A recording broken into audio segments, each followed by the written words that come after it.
It's a fun game I like to play, make believe. We all used to play it each and every day.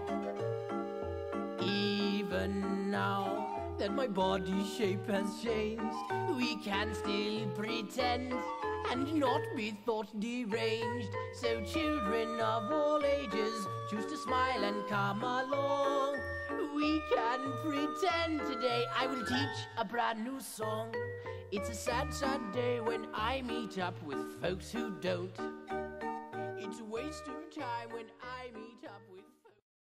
Today, at Standard School Auditorium in Bakersfield, California, Vernise, Pelzel, or Miss V as her students call her, go through another round of theater games to rehearse her original play, The Story of Orange. Change pose. See if I can tell which land you're in by the way you look. Change pose. No, you can be whatever character you want, but freeze it. Let me see poses. So that I'm looking to see if your tools match. Okay?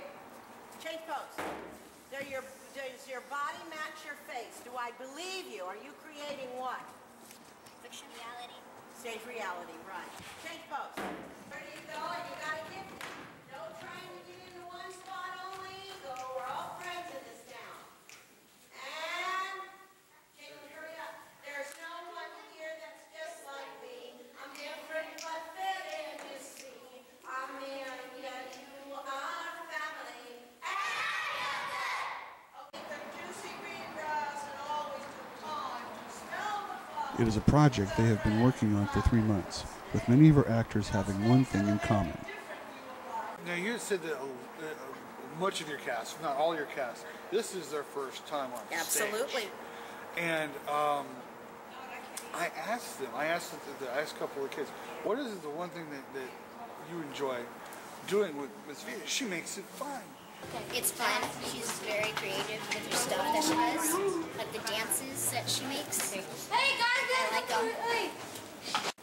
I like doing the fun activities and the puppets and doing the show. Oh, puppets! I love puppets. I use puppets in that type of thing in the training of the children and learning the skills.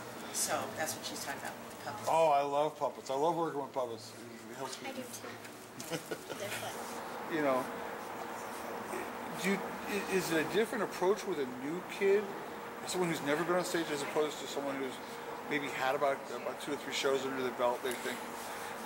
My approach is always the same, whether I'm working with college levels, because what I learned is when you get them to open up, they all have this fear of being laughed at, and they're all sure that theirs, whatever it is no good. Other people's are better. So I always start with the bottom. I start with the familiar, or what kids can already do, and I expand them out into the more unknown.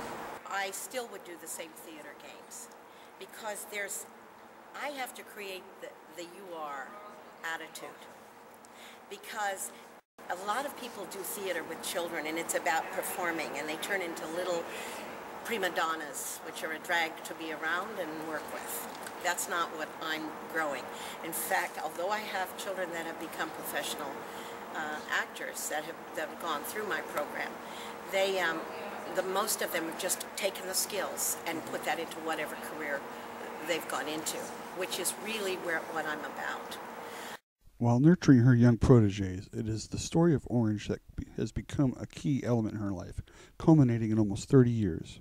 Miss V has featured her play in several theaters in Northern California and Maui, Hawaii. Her Maui shows were unique, having the actors use puppets as the characters.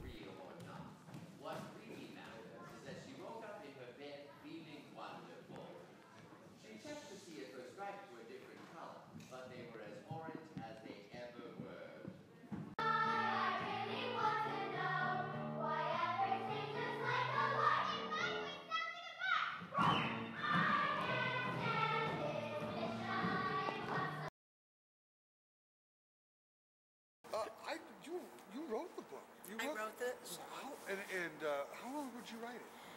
Well, it started, as a result of my many years in early childhood education. Okay. And so I would be inspired by the children's art, and I would see that little magical light in their eyes, and then I'd see what happened when children that were older made fun of their work, and they lost that, and I was intrigued. And then I was inspired by one particular drawing. A 5-year-old presented to me a picture of an orange striped zebra, very primitive, but I began to think about how children can see things, especially young children, from every angle.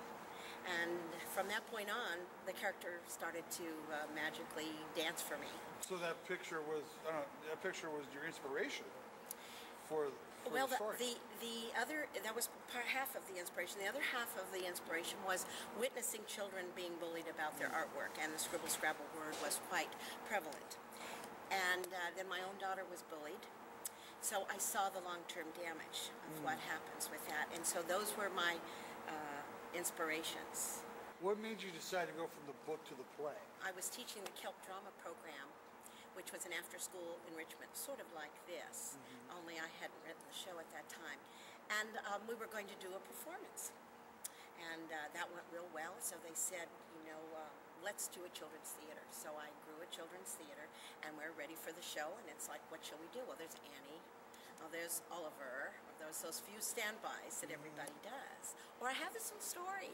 And the children, again, were captivated by it, and they wanted me to make it a musical. So I started that night.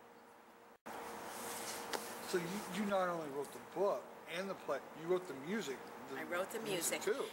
And that's a teaching in itself, because I'm not a formally schooled musician. I can't sit down and play my own music adept on the piano. It was exposure to my parents. My father was in the music industry, started as a big band jazz musician, and in the war he built Navy bands, and then transitioned into music preparation, did all the major artists in the golden era of music, did all of Sinatra's work, Nat Cole, I could go on, but I was a little kid, and I got to go to some record dates, and my mother was a professional dancer, and she created a dance studio, which I grew up in, which is how I learned to teach dance. And my uncle's group, the Pied Pipers, would rehearse in that studio, and the music just went into me. And so it's what I believe. Children learn through osmosis. You can give them lessons, but I really believe if you gave lessons on how to walk and talk, we might have people that couldn't do it, because children learn by watching and doing. It's the doing. And that's how it worked. And then I had a marvelous opportunity to work with David Neff, who had toured with Syndicate of Sound. Okay. I tried to get him to co-write with me, but he wouldn't. I was the one staying up all night working on this, in addition to teaching. And so we sat down together and arranged the songs. And he did one piece. You didn't really hear it because it's not in this particular version. Okay. It's cut down. But we have a beautiful song called Fantasy.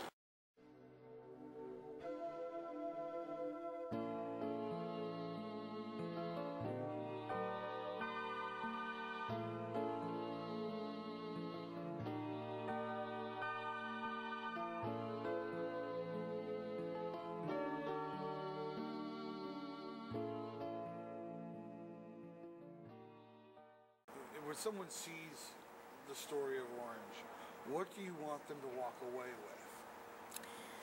I want them to walk away with armor against criticism, even if it's well-meaning criticism.